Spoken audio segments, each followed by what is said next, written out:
based on the science, can men get pregnant? I think you're trying to reduce the complexity of a lot. I'm not. I'm trying to get, it's not complex. And I want to know, can men get pregnant? What you were talking about is biological. You're not going to answer my question. Biological males.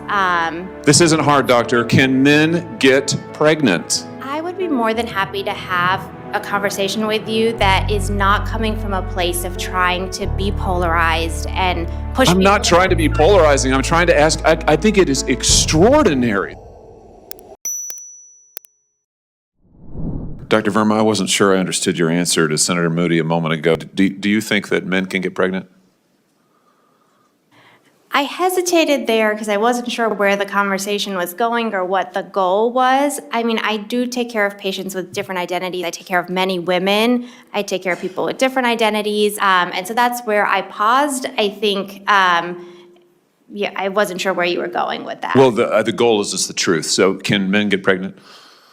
Again, the reason I paused there is I'm not really sure what the goal of the question is. The goal is just to establish a biological reality. You just said a moment ago that science and evidence should control, not politics. Absolutely. So let's just test that proposition. Can men get pregnant? I take care of people with many identities, but can men get pregnant? I take care of many women that can get pregnant. I do take care of people that don't identify as women. That Can men get pregnant? Again, as I'm saying, Let me just remind you what you testified to a moment ago. Science and evidence should control, not politics. So can men get pregnant? You're a doctor, I think. Science and evidence should guide medicine. Do science and evidence tell us that men can get pregnant? Biological men, can they get pregnant? I also think yes/no questions like this are a political tool. And no, yes/no questions are about the truth, doctor. Let's not make a mockery of this proceeding. This is about science and evidence, and I'm asking you. You know, the United States Supreme Court just heard arguments yesterday at great length on this question. This is not a hypothetical question. This is not theoretical. It affects real people in their real lives. And you're here as an expert, called by the other side as an expert. And you've been telling us that you follow, right, you're a doctor, and you follow the science and the evidence. So I just want to know, based on the science, can men get pregnant? That's a yes or no question. It really is, I think.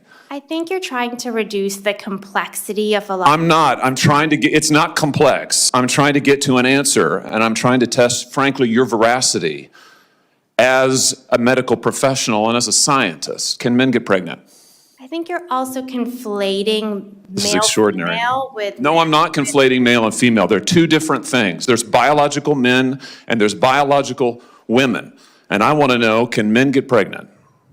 What you were talking about is biological. You're not going to answer my question. Biological males. This isn't hard, doctor. Can men get pregnant? Yes or no? Again, I would be more than happy to have a conversation with you that is not coming from a place of trying to be polarized and push. I'm not trying to be polarizing. I'm trying to ask, I think it is extraordinary that we are here in a hearing about science and about women. And for the record, it's women who get pregnant, not men. We are here about the safety of women and science that shows that this abortion drug causes adverse health events in 11% of cases. That's 22 times greater than the FDA label, another fact you haven't acknowledged. And yet you won't even acknowledge the basic reality that biological men don't get pregnant. There's a difference between biological men and biological women. I don't know how we can take you seriously and your claims to be a person of science if you won't level with this on this basic issue. I thought we were past all of this, frankly. I can't believe we're still here talking about this. I am a person of science, and I'm also someone here who's here to represent the complex experiences of my patients, and I don't think polarized language or questions serve that goal. I don't think they serve the American people. It is not polarizing to say that there is a scientific difference between men and women, and I want this to be clear and for the record. It is not polarizing to say that women are a biological reality and should be treated and protected as such. That is not polarizing, that is truth. It is also, by the way, the United States Constitution, which offers unique protections to women in a variety of circumstances as women. And your refusal to recognize women as women and men as men is deeply corrosive to science, to public trust, and yes, to constitutional protections for women as women. And I think it's extraordinary that you would sit here and advance a political agenda that has been thoroughly discredited and rejected by the American people in this forum.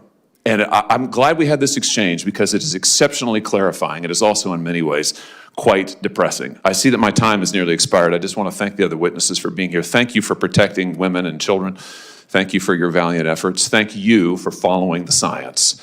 And thank you, Mr. Chairman, for this hearing.